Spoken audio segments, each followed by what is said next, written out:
Welcome to the show, Brain Health, Unchaining Your Pain. I am really, really excited to have Rex Miller on the show today. Welcome to the show, Rex. Thank you, Ruth. It's great to be here. So Rex and I got connected through LinkedIn a couple of months ago, actually, and I was really inspired by the story that you had shared on LinkedIn following the Amen Clinic's interview they did with Rachel Hollis with regards to her brain imaging scan. So I'm really interested in diving into your story and your family's journey that they've been on in terms of optimizing their unique brains. But before we start, could you just introduce yourself to everyone? I know you've got just a breadth of experience in this space, particularly from a corporate perspective, and also what you're really passionate about right now. Well, I started as a project manager for Southwestern Bell. It's now AT&T in 1977. So it's been a while. But what I was working on there is reconfiguring corporate space from private offices to cubicles. It was a new thing. Mm-hmm. But that also meant changing culture. So that became a fascination about behavior and resistance, and it became an area of focus.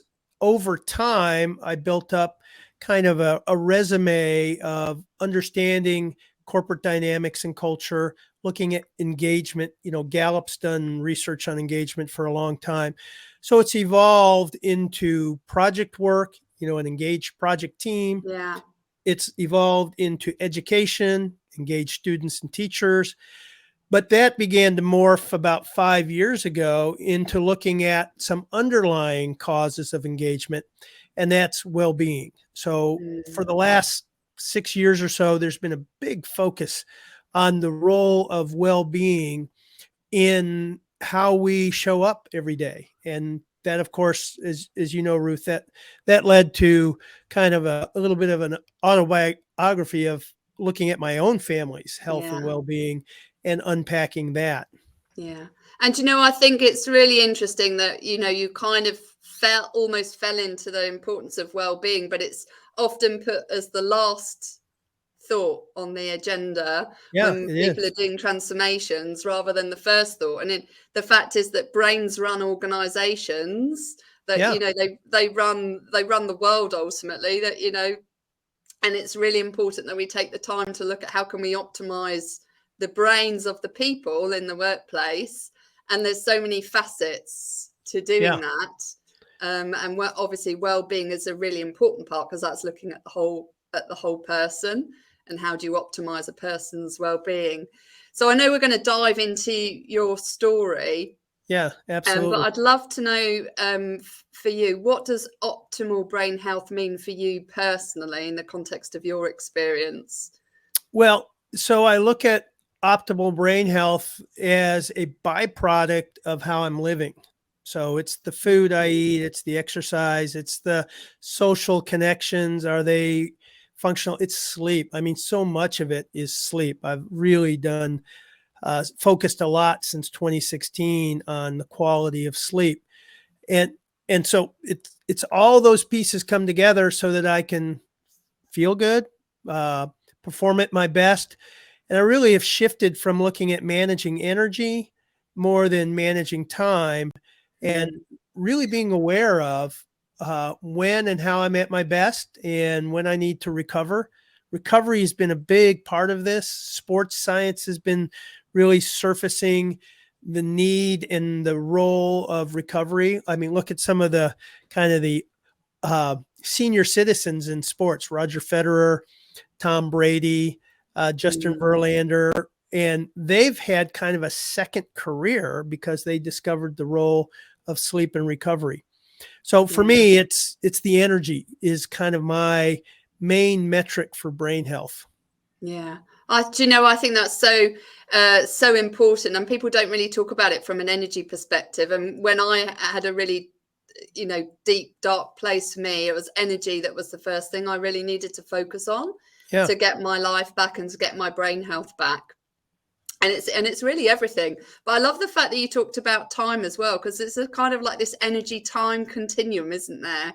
And Yeah. you can't have one without having some conflict with the other, or vice versa. Is we need to look at both, Right. to work out how can we get the best out of ourselves, how can we perform at our best. And I also love the fact that you talked about, really, you covered the 5 pillars of brain health that I talk about from the framework that we have. Is how am I feeling, which is the first pillar, feelings, and it's remembered by the mnemonic facts. Our actions, which is our really how we're really performing.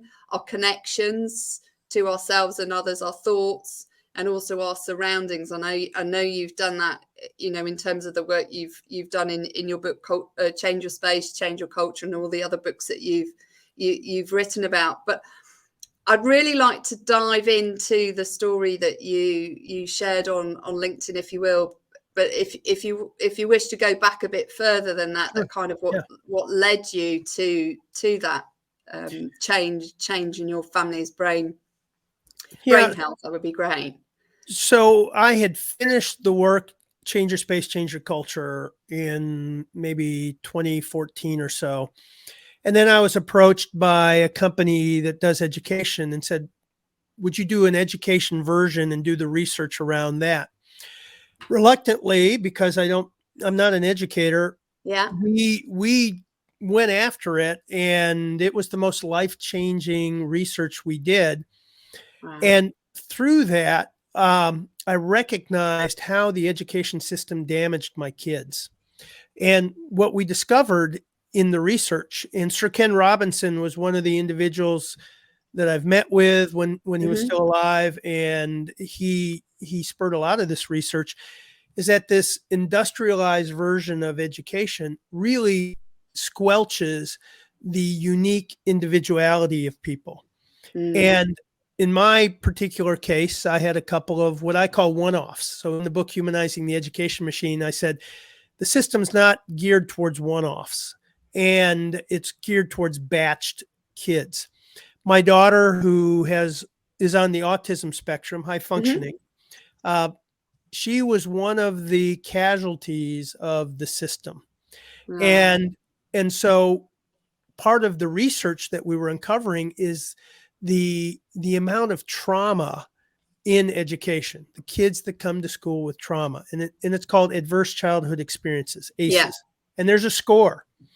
So as we were diving into this trauma thing, and then I was looking at what my daughter experienced in high school and how severely she was bullied, the next piece to the puzzle that came together was Besser Vanderkolk's book called The Body Keeps Score. And seeing that trauma, and as Dr. Gasco, one of the colleagues we worked with, he said the issues are in the tissues. In other words, the trauma gets stuck in the body. And I agree with you, like 100% here. It does. And I didn't realize that just therapy alone doesn't do it, that you have to do what he calls body work, whether it's yoga or Pilates. And what I started understanding is that there's a deep discontinuity or dysregulation between what the brain is interpreting and what the body is feeling. And one of the things that movement does is it resynchronizes those. I didn't realize that. But one of the things that came up a year after we discovered that my daughter had been traumatized, brutally bullied, and not physically sexually molested, but verbally sexually molested. And an autistic brain takes things so literally that she could not process, and so it went into her tissues. Within a year, she started experiencing optic neuritis. Wow. And I can still remember the call, and it's in the book whole. I retell the story. And so we were able to get her to an infusion facility for steroids. So it recovered. The doctor said at the time, he said, it's probably a one-off, but it's a precursor for MS. Yeah. Well, 5 years later, 7 experiences more, they re-examined her and said she had MS. I didn't believe it because of the research I was doing, but I had no way to prove it. So the Amen Clinic came up, and I How said, did that come up for you? well, I met Dr. Amen at a wellness conference. Oh, okay. And That's what happened with me. it was the WellCoa conference in San Diego, and I Okay. was rolling out our research on the healthy workplace nudge. And I was invited, but basically my pitch was wellness programs don't work. I didn't want to say you're wasting your time, but that was my pitch at a wellness conference where everybody, that was their job. And so what I discovered is so many people came up and said, oh, finally somebody said, we're so frustrated because we can't get people to sign up. So in that, I met Dr. Amen, and he was interested in our research. And I knew of the clinic. I knew the work they did. And so I decided for spring break, we would plan a family vacation. And in order to sell it to the kids, because my son likes California, my oldest son likes Santa Monica. My youngest son likes the Getty Museum. Yeah. And I said, oh, by the way, we'll all get brain scanned while we go to California. And so it was a little bit of, okay, that's kind of odd, Dad. Why would we do that? And so It's a very funny. I'm loving this because I actually went to the clinic myself in California, tagging it onto recertifying as a high performance coach. Okay. Yeah. So a very similar story. So we had other reasons too. All three of my Sure. kids are adopted, and we know that there can be some trauma in adoption. I've got a son with high level ADD. My mother had Alzheimer's before she passed away. My wife's father has dementia. So there were lots of reasons for us to just kind of unravel and just see, okay, where do we stand? And it was fascinating. And sure enough, Michelle had the trauma pattern, that diamond pattern, the ring of fire pattern, PTSD. And my oldest son, had the same pattern as well. And there's his story. We could talk about his story. So that gave me some fuel to really fight this diagnosis of MS. But my daughter was kind of certain she had it. When she got married, she needed a physical for her insurance. And I said, take your brain scans in and see what they say. Well, she took them in, and they looked at it and they re-examined her, and they said, you don't have MS. We don't know what you have. Of course, you and I know what she's experiencing. It's the body's reaction to trauma that takes different forms of autoimmune. Absolutely. It can be different for everyone. And she's been off the gabapentin and the medication for MS for 5 years with no problems at all. So I'm convinced that after that, and after having spoken to so many people, when somebody talks to me that is expressing some, they're having weird physical autoimmune issues that they can't get their arms around, I will just ask us, I'll say, what was your childhood like? Was there anything in childhood that you experienced? And Ruth, I'll tell you, every single person that has been struggling with this, I can't get my arms around this, and I feel lousy, and I don't know what to do about it, and counseling's not helping, and whatever, they all have a story that traces back to some form of trauma. And often in their childhood, where it manifests and the seed takes root, and then the tree grows really strong, because the earlier the seed roots, the stronger your tree can become if you layer the trauma.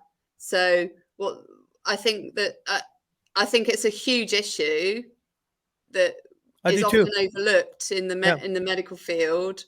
Adverse childhood experiences, and there's kind of this expectation that it has to be I've had clients who really downplay the trauma they've actually experienced, because they compare their situation to somebody else's who they've read about in the news, who has had it much worse than them. And so they Yeah. kind of think, well, I need to keep calm and carry on. It's, it shouldn't be so bad. And so that negative self-talk, like I should be all right, I should be all right, the ants start coming into play, automatic negative thoughts. And it doesn't help your system because your system's already really wired, Right. with massive doses of cortisol. Your adrenal glands are working overtime. Your hyperpituitary axis is, all fired up and lit up, with all of these chemicals running around your body, and your body can't handle it and starts shutting down in whatever way it can to deal with the overload. Yeah. And it's a huge problem. And I think it's a particular issue now, 2 years into a global mass disaster. Absolutely. So what shifted, it's interesting timing, I have a firm belief that I was put on this planet for a purpose and things happen in the timing. So the book that we wrote on teacher mental health and well-being came out March of 2020. Mm-hmm. And it really does. It's got Michelle's story in there. It talks about trauma. But then I started seeing it play out on a global scale. And I work with a colleague of Dr. Amen. His name's Dr. Jernigan. Does similar brain scans. And so he was explaining that there's 3 kinds of trauma. There's trauma 1, which is the one you were just talking about. We kind of downplay because we didn't see somebody shot, or we weren't a first responder, or we weren't in the military. Mm-hmm. But and the kinds that teachers oftentimes experience is a level 3, which is vicarious trauma, where they feel the pain of somebody else that they can't help. And so it builds up over time as a help. They have no barrier between what the person is expressing and what they're experiencing, what they're absorbing. And so what we've gone through is a different kind, but it still wires the brain the same way. Mm-hmm. And a level 2 is a prolonged period of time Mm-hmm. of stress or deprivation, like wartime conditions or things like that. Mm-hmm. And at a certain point in time, your brain says, this isn't going to change. So I'm going to change my brain to be protective all the time. Mm-hmm. So even though it doesn't show up dramatically, it's still trauma. And it needs release. Mm-hmm. So that's been kind of the interesting window. And that's really been the focus, Ruth, that I've had here, is trying to help organizations better appreciate what people have gone through this global mass disaster, to be ready for the triggering effects of it, to see that it's probably in the 25 to 30% range of your workforce. And, being forewarned, hopefully, is being forearmed, but we're still ignoring it and we're still not dealing with it. Well, I think everybody feels that we're all in, I like to think of it, we're all in a storm. We're all in the same storm. Some of us are, further forward in the storm, some of us at the rear of the storm. You could think of it as a hurricane, if you like, or a tornado, but we're all in different boats. So, some of us can steer our ship because it's quite big and it's quite sturdy, and we've got a really long, experience behind us to know how to steady our ship. And we've got all of the, the mechanical systems and tools to allow us to steady it, whereas other people are, in a rowing boat, with no stabilizers, with a whole family packed in it, trying to ride the waves, and it's a real problem because we can't just look at the storm.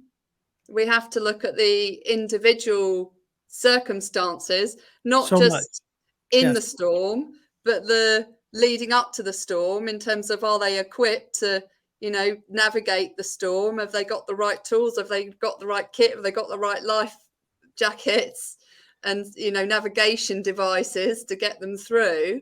And many people don't. Well, and I think that insight, Ruth, that it's very individual. So to play the metaphor, like a tornado or hurricane, that's a common experience, but it lasts a week or two, and then you go into recovery. Yeah. One of the differences here is not only is everybody's storm is a little bit different. I may have lost a parent. I may not be able to see somebody. I may Mm-hmm. be locked in a 1-bedroom apartment with 3 kids, whatever it is. Mm-hmm. So you've got all that uniqueness, but it's gone on for 2 years. And Exactly. So and it's layered for, and we're you not know, we're not 700 and designed to go through it for 2 years. We're designed to rally quickly after the hit, but to do and I bet you've seen, just like I have, that the rise of hope, when the first round, we've got the vaccine coming, springtime's coming, and then yeah, boom, Delta virus hits. And yeah, then we're getting through, and then Omicron hits, and you just yeah. see the crater. And also on that front, you know, the hits of the change, um the variants came out in Christmas time. So we Mm, had the variant last year pretty much the same time as we had the variant this year, and also the variant the year before, because now we're into the sort of third year, aren't we? So yeah. it's always hit Right. around Christmas time. And that's when people's immune systems are at their lowest, because often their vitamin D levels are at their lowest. Oh, Their okay. food consumption is at its worst because they're eating junk food because it's Christmas time. Right. They've stacked the stress in the run up to Christmas in the hope that they're Mm, going to get some time off, because that's what typically happens. People cram. It's like cramming for an exam. It's cramming for Christmas break or yeah. festive break, depending on what your religious outlook is. And people are not Mm, in a great place because of that, you know, from yeah. a brain health perspective. And then as soon as we have all of this knock on media that fuels the fire, or heightens the storm and throws a whole heap of more waves into Yeah. play, the boats start rocking and some people capsize. Absolutely. Yeah. And I've seen it. So a big shift in my business was I used to travel Yeah, and do events. It was either a workshop or it was a conference keynote or something like that. So I never really kind of saw the long term, but through the last 2 years, it's shifted to coaching. So I'm watching people go through this, and mm, I'm seeing exactly what you're saying is, that roller coaster. And each time they hit a little bit of a downturn, it's a little harder for them. And their mm, ability to bounce back is harder. yeah, So, yeah, we're in a very unique time, and brain health. I mean, I didn't realize it, but it makes so much sense. Uh, you can't, you can't, you can't manage and you can't improve something that you can't see. And so, if yeah, you can't see what's going on in the brain, how are you going to improve it? yeah. And if you don't understand as well, you know, in terms of what you are seeing, Right. um, and also even the symptoms, you know, that the people within the traditional, and you've experienced this obviously at a personal level, but traditional medicine focuses on treating the symptom. It's very much a symptom Right. based Right. approach rather than doing root cause analysis. So it doesn't tend to go, okay, that's a bit Right. interesting. You've got this symptom, but let's have a look at your history. Let's dive into the detail to understand, okay, you're in this storm. How did you get into this storm in the first place? You know, what led you into the place that you're at? Tell us about your stories. Tell us what's been going on. Mm, And they don't take the time to do that. They just focus on treating the symptom, and so many people are misdiagnosed or not oh, even so much. diagnosed at all. And from my Right. experience, you know, they don't even get any I've diagnosis. got And two I've got 2 kids that were misdiagnosed by the systems, and it's just mind numbing and frustrating because as a parent, yeah, you're fighting the system. And what I walked away with that, with the means I have. I mean, I do research for a living. So mm, walking in to advocate for my 2 kids, and it phew, it was humbling to know that I could not advocate for my kids against a system that's set up the way you just said it was. Mm. And if I can't do it, think of all the people that are just at the mercy of somebody who wants to look a little bit behind the assessment, a little bit behind the paperwork that they have to fill out. There's just not, it's hard. It's hard, and thank you for sharing that. I can see it's a really difficult, and it's so hard because you're fighting. You know, it almost feels like you're hitting a brick wall. Right. And people don't want to listen because they've got stuck in their ways. And you know, we know Dr. Daniel Lehman, he loves to speak his mind, and so do I. But it's like, do you not read? You know, I've clients who've doctors who don't think there's a connection between your brain and your guts. Yeah, right. And you're like, how are you still, you know, you kind of think, how is this person still practicing? Oh, I know. Well, it's kind of that old adage that, you know, the experts learn more and more about narrower topics until they know everything, absolutely everything about nothing. And so it's that specialization built-in structural problem. And, you know, and part of what has fueled, you know, my life story has fueled the research, knowing that I'm not unusual. Other people are experiencing the same thing, and going up against some of the conventional wisdom about, you know, the conventional wisdom that says wellness programs work or that people are disengaged. What we found with teachers is that even though Gallup says that 70% of teachers are disengaged, when we did our research, what we found, it was more like they were fatigued, battle weary, traumatized, depressed, overworked, and it looks like disengagement when you assess it. Yeah, because they're living chronically stressed. Right, right. You know, is chronic stress at its worst because of the layers of pressure and the layers of trauma, like you mentioned earlier, the layers of trauma they're having to absorb from kids that come into the schools that are traumatized themselves and not getting the care. And so they then become the carers of children who haven't got the support structure perhaps at home, or they didn't get the support from the medical profession, or they're not getting it in a way that's appropriate to serve their needs. And it just becomes a huge burden on teachers, doesn't it? And they weren't, that's not what they signed up for when they became teachers.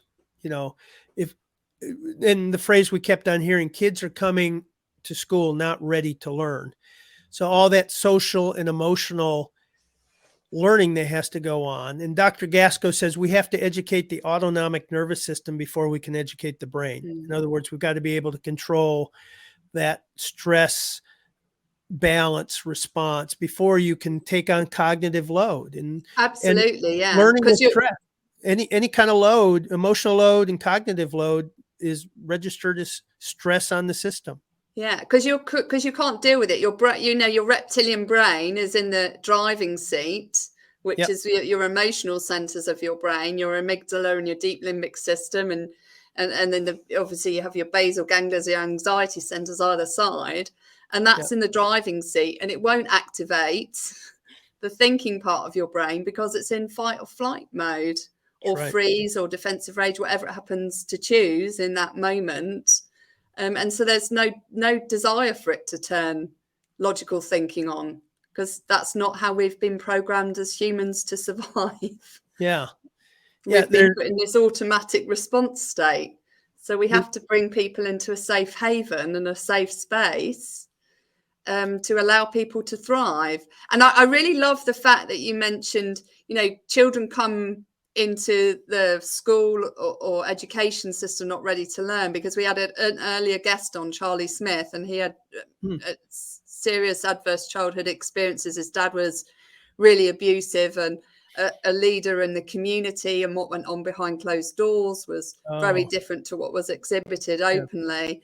And it's actually, his mum said to him, the only way you're going to get out of this it is through education. And his father was actually in education, as a leader in the education space. Wow.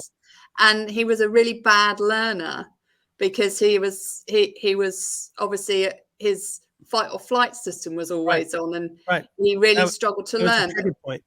But when he realized that his education and learning would be his get out, that would be his escape route, overnight, he said, he went from a really poor learner to an exceptional student. And I know this is a single story. Yeah, that's because his brain was able to say, okay, now this is my escape. This is how I'm going to get out. And he was obviously in flight, not fight. So he's in flight mode.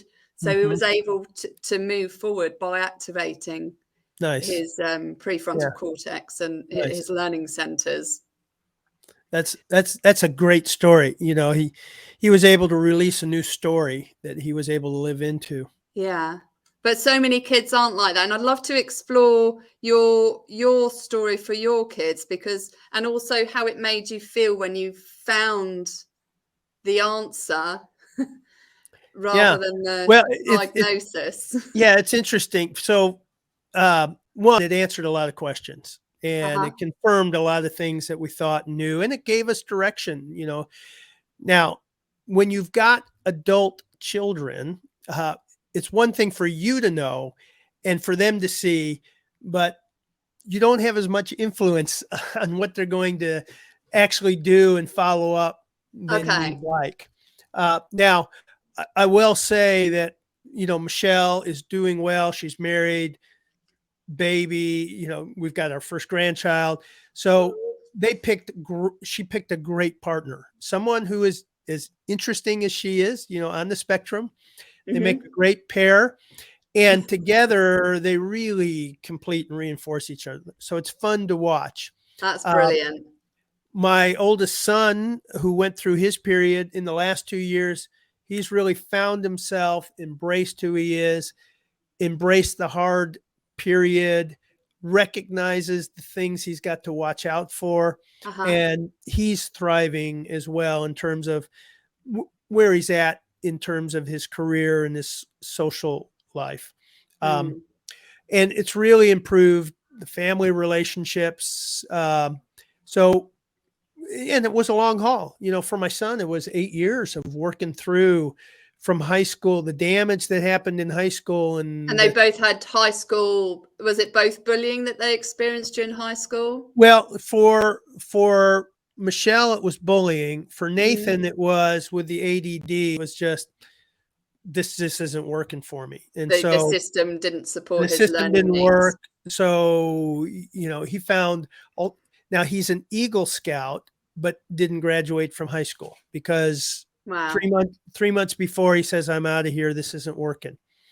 And so he went through a hard journey to find his own place.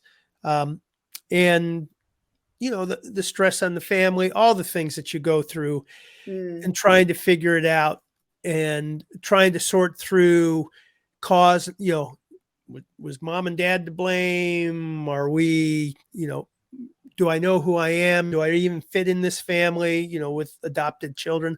All that stuff we just had to go through. And the only way Lisa and I really coped is said, we're in this for the long term.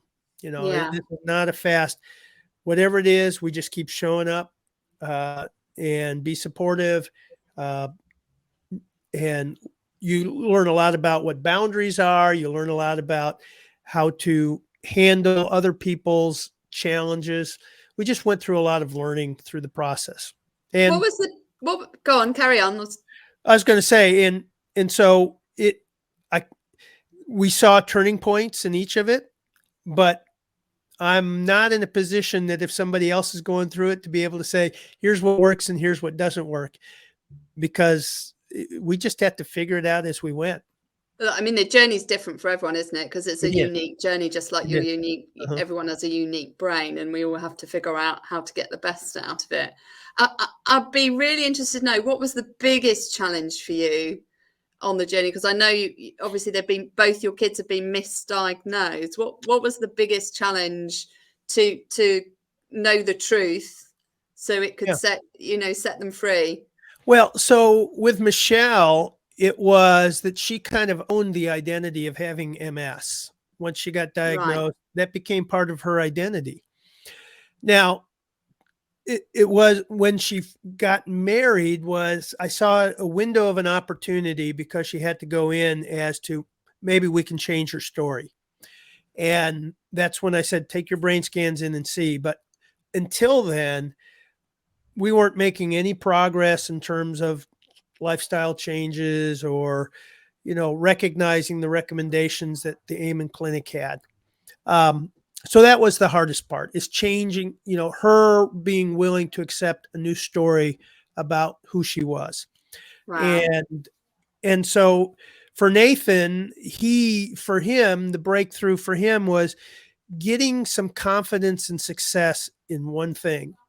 And once he experienced that, it kind of unlocked everything. So that was kind of the key for him. And was he aware he had ADD, or was this another Oh, yes. misdiagnosis? Oh, yes. Oh, yes. Yeah. He was the kid in middle school where we knew he had done the homework, and the school would call and Lisa would have to go up and find his work either in his locker or in his backpack or shoved into his desk or whatever it was. Um, yep. He would be the kid where I'd say, "Hey, can you take out the trash?" And in between the kitchen and wherever the front door was, that got lost. And so, um, but his gifts and strengths are he's extremely gifted in emotional intelligence, reads people extremely well, and is very in the moment, and Wow. very different than me. I mean, very different than me. Uh-huh. Uh-huh. And if you like, obviously you're a parent, you've been through that storm and you're coming Yeah. out of the other side, but what would your advice be to you personally, now that you've been there? What would Right. you say to your younger parent self that's starting the journey? What would you say to you as a younger person? Well, first is trust your gut. Don't wait for the system to tell you what they think, Hmm. because we probably lost a year or two doing that. Wow. In the because you have to go through assessments, and then you got to sit and go through all the meetings, and you got to check the dots, and then if you disagree, then you've got to escalate and all of that. If you lose 2 years in middle school, it's over. That's it. You just don't have the luxury. So what I found is that grade school was great, elementary school. Middle school is what I call the great calling out. That's where the social skills kick in. That's where the real academics kick in. And Hmm. that's when it really separates. The other thing I would have done earlier is I'm an expert on the Strengths Finder or Clifton Strengths. Yeah. I've done more than 17,000, and I you know. know you did mine, and it was very insightful. So there's a middle school version of that. I would have done Right, that earlier to understand the unique wiring of my kids and play to their strengths. right. But even before that, what I would recommend for every parent is read some of Ken Robinson's books, um, because everybody is born with a unique original genius spark, a factor that only you Mhm. have. And Maslow tells us that the things that we can become, we have a compulsion that we must become to find fulfillment. So what Ken Robinson's case is, and there's research from NASA, is that school kills that original genius spark. We lose our instincts, we don't trust it, because we're in a system that makes us conform and that focuses on what's wrong instead of what's strong. And it almost brings in doubt, doesn't it? So, that intuition that you would go Yes. forward with, it introduces the doubt of your intuition. So you All of that. you start to trust it less. Yeah, And because you want actually, to fit in, you want to be right, you yeah, don't want to look stupid. So all those things that you spontaneously just did, sing out of key when you're 3 to 5 years old, yeah, don't know the lyrics, doesn't matter. All that begins to disappear. And the the assessment that George Land created for NASA, he gave it to 1,600 preschoolers, and wow, 98% tested as geniuses. But by age 15, it had dropped to 12%. By age 30, it dropped to 2%. And and so part of our work and my mission is to help people recover a map that that points out where your genius potential lays, do the archaeology work of getting rid of the rubble that has covered it up, and help you rebuild that original, those things you naturally do best and enjoy most, that you don't trust at a gut level. Now, yeah, it's, you know, you've got, there's skills and things you have to learn to have that confidence. We all have it. Only 2% of us actually live into that potential. yeah. Wow. And what would you recommend as the top book for people to read? That you mentioned Ken Robinson's books. Which one would you recommend people to read Well, as a the, starter? the Strengths Finder 2.0, and take the assessment to Uh-huh. find out what you naturally do best and enjoy most, and just see how many things am I doing really tap and let me do that.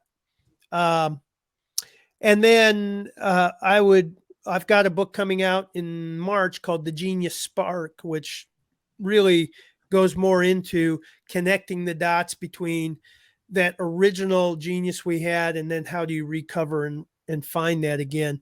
I would start with those two books. Uh, Mm-hmm. if you've got kids in school, Ken Robinson's books are essential, so you can be a good advocate. If you're Mm-hmm. out of school, then the Strength Finder 2.0 helps you get on the journey. Brilliant. And I would recommend those. And had you had the opportunity to read those with your kids, or did you end up, were like your discovery journey when you were going through this research that you were Yeah, asked to do, and so actually it it was played more of into your I family's discovered it strengths? for research. Yeah, I discovered it in research, and my Uh-huh. kids were beyond. They were beyond the stage of listening to dad teach them things. Uh-huh. And what was your, as your family went through, and your daughter, obviously she's now married, she's got an amazing, you've got an amazing is it Grandson, grandson? Gwydion. Gwydion is his name. Ridian, lovely. It's Welsh. And what did what was your big learning point as a parent in this whole journey that you went through? What was your biggest learning point? To continue to reinforce what they naturally do well and enjoy, to just encourage and reinforce, to focus on what's strong. And as an early parent, I focused on the opposite. I focused on what Oh, was wrong, trying to fix what, improve. If you want to put a charitable interpretation, it's how do I help them improve? But it was really, fixing things that I wanted to fix instead of focusing on what they already do well. what they did well. So rather than you're trying to create them into something that perhaps they weren't, and not tapping into their authentic Yeah, right. skill set. Yep. So I'd love to dive into the fun facts quiz, because I think this is a Sure. great Absolutely. point Okay. to dive into areas of your life that maybe you didn't do so Yeah, well. I'm But it's going to brace. okay, because I'll we brace all. myself. Yeah, I'll brace myself. So fun facts is looking at the 5 pillars of brain health in a fun way. So first of all, feelings. What's the funniest or most embarrassing thing, and you may even not even have told your kids this, that has ever happened to you?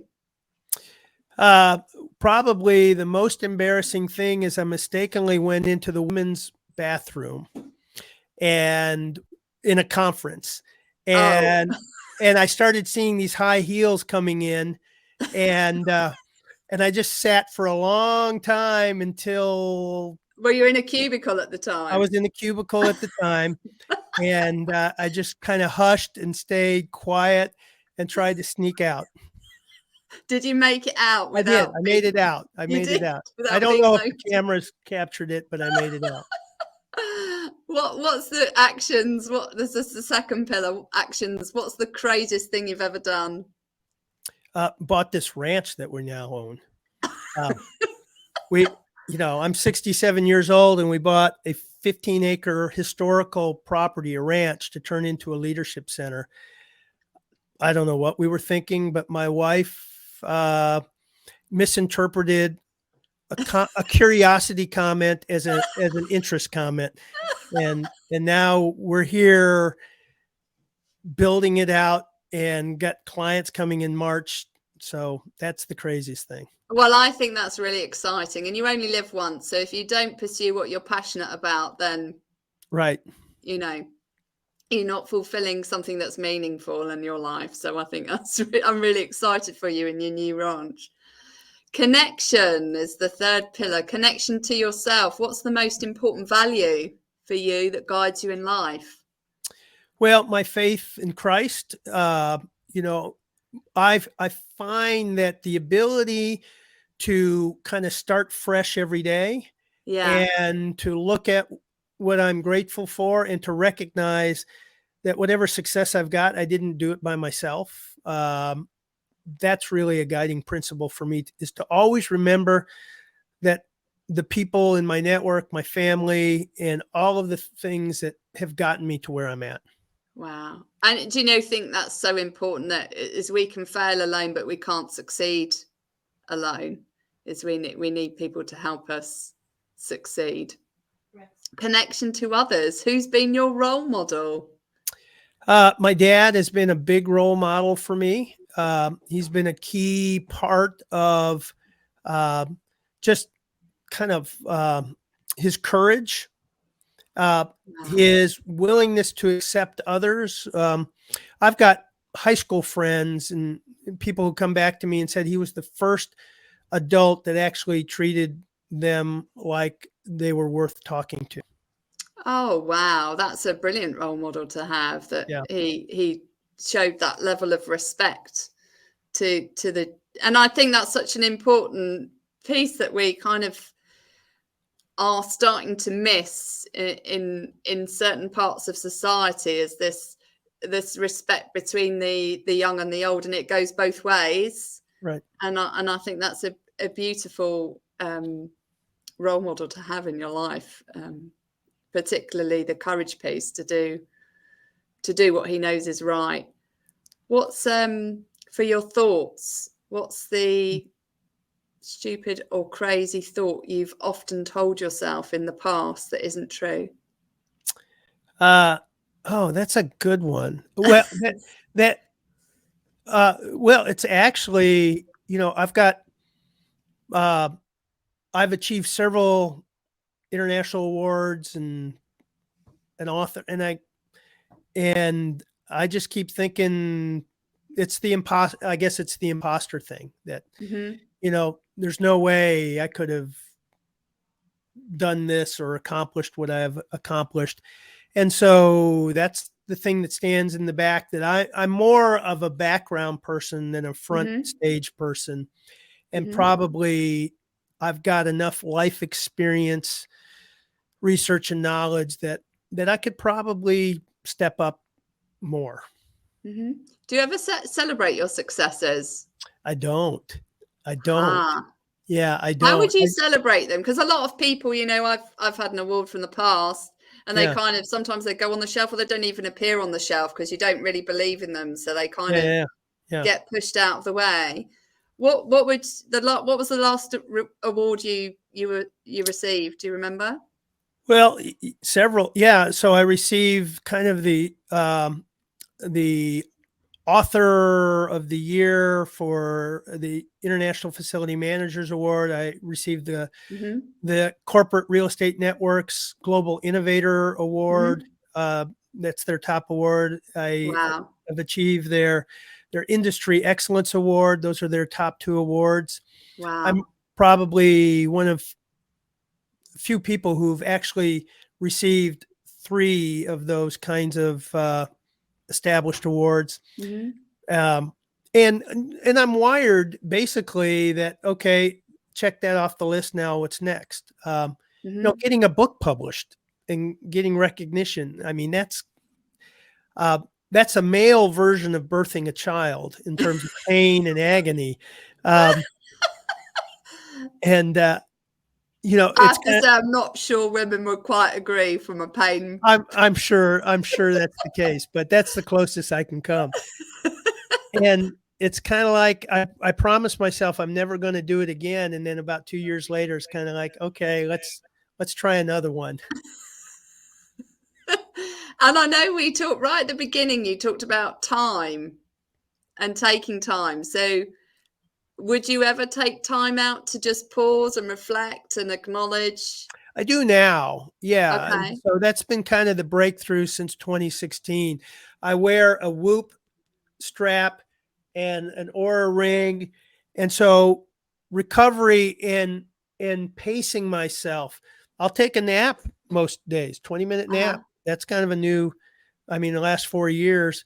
So appreciating that high performance is really being able to channel your best energy at specific periods instead of trying to handle the day as a marathon. I handle it in kind of a series of sprints.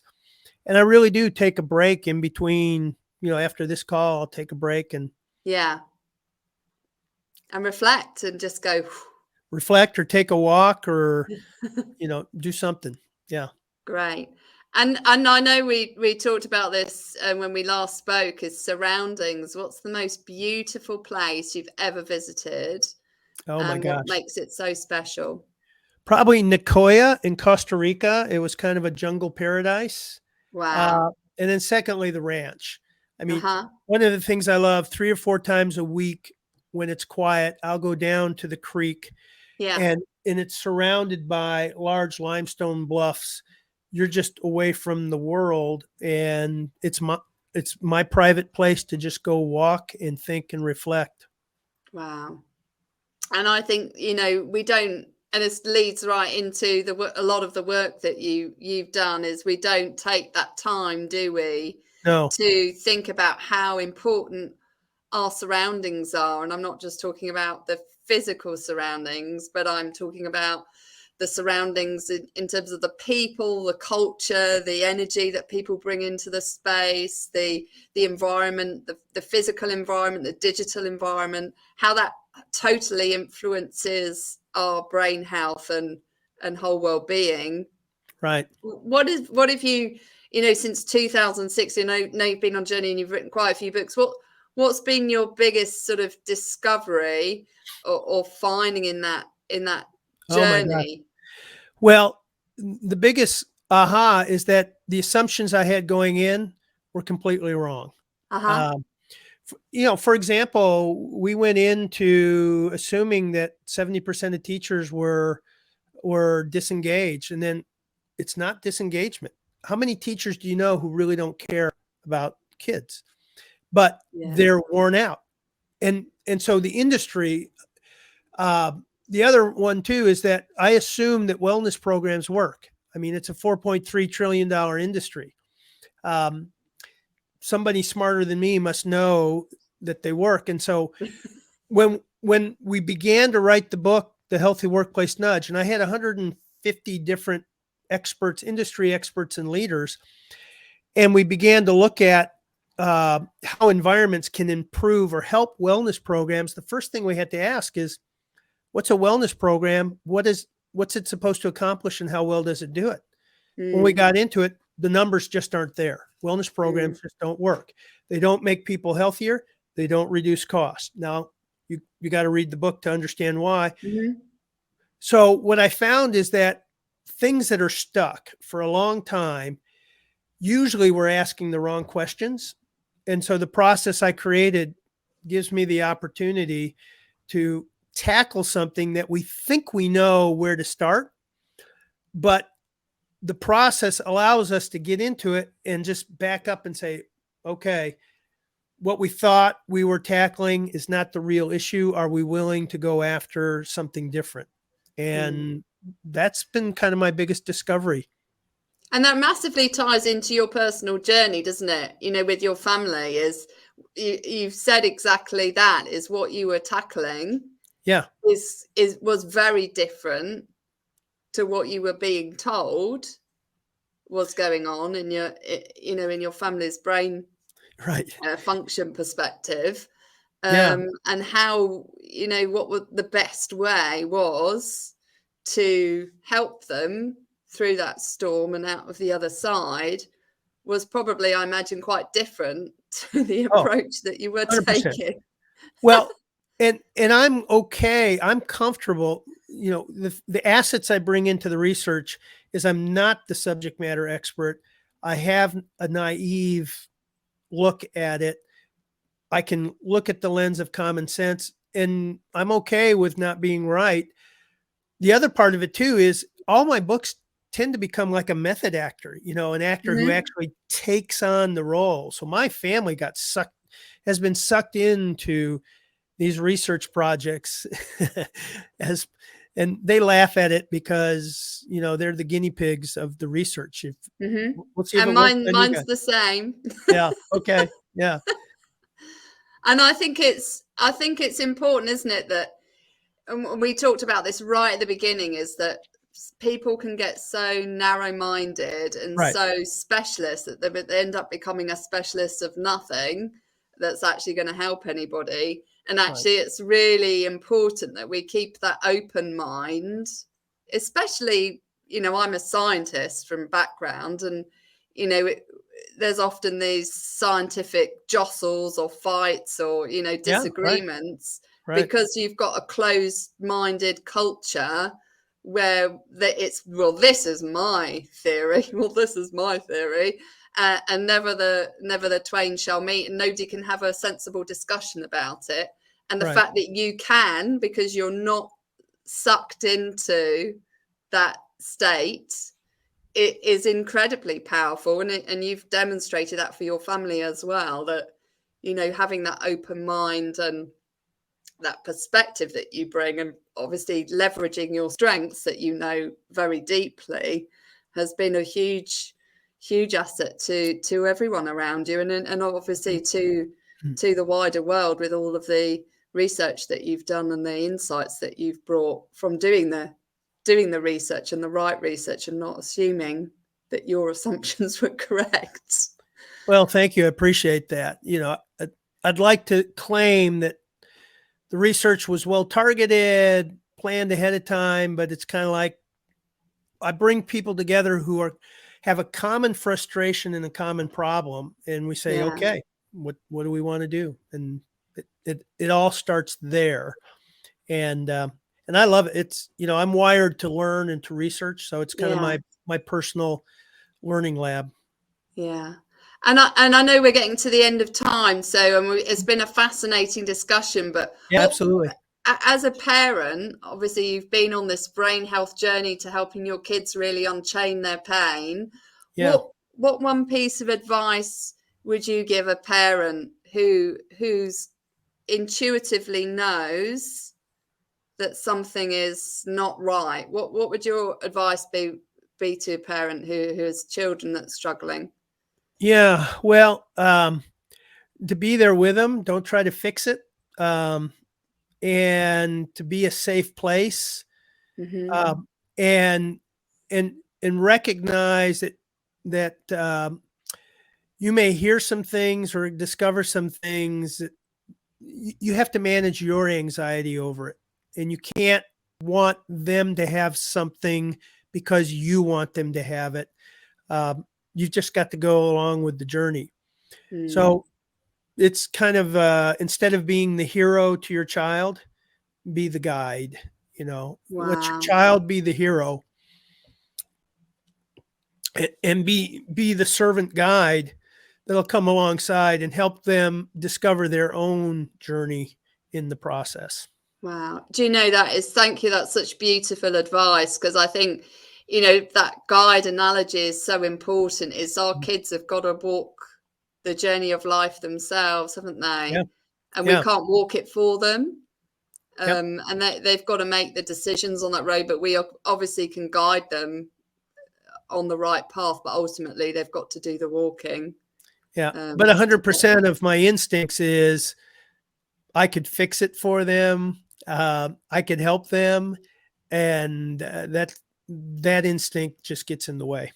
Yeah. It's like the teacher analogy, isn't it? Like they carry the load, they end up carrying hundreds of students on their back. Yeah. Right. And then ultimately, you know, they're walking up this really hefty hill, and ultimately they're starting to collapse under the weight of the load, because the kids aren't able to, maybe the teachers don't have the tools to help the kids walk it themselves and to be the guide. So they end up just carrying everybody. Right. And it's right. really hard. Thank you Well, so you're welcome. much, Thank Rex. you. Yeah. So how can people get hold of you? What's the best way? And I know you've mentioned a lot of books. We'll put all of those in the show notes, so they'll be included. Well, so there's 3 ways. LinkedIn, I would love for people to connect because I post content almost every day. And things we're learning. My website is rexmiller.com, www.rexmiller.com. And that's also my email, rex@rexmiller.com. 3 ways you can connect. And, I look forward to hearing from your audience. Yeah. And, and I think everybody should really make sure you get hold of Rex's books. They are really amazing. I love the insightful stories that you've brought into your books. Thank you. And just how it's really shifted the perspective of what people have done. And you've mentioned this on the show as well, is not going in with a closed mindset, but really an open mindset about how you can change things. Yeah. That's so important. Rex, it's been an absolute pleasure having you on the show. If there's anything I can do to support you in your mission, I'd love to have you back when your book launches. Yeah, nice. That would be amazing, back on the show to talk about that. And in the future, we'll have to share brain scans. Yeah. I'm really, I'd love to see what you will have to connect offline and yeah. The good news is there's one there. That's the good news. So Rex, thank you everyone. Yeah, This is the show is Brain Health, Unchaining Your Pain. You're not stuck with the brain you have. You can make it better, and we're here to help show you how. Thank you, Rex. I really hope you enjoyed that conversation. Thank you so much for listening. Please be sure to like and share this episode and leave a review on my website or on Apple Podcasts. If you're looking for opportunities to optimize your brain health or unchain your pain from a past trauma, make sure you visit my website www.ruthmaryallen.com and use the code podcast10 at checkout to get 10% off all programs. And always remember, you are not stuck with the brain you have. You have the power to make it better. You have the power to unchain your pain and optimize your brain power and performance so that you can win back energy and time doing what you love.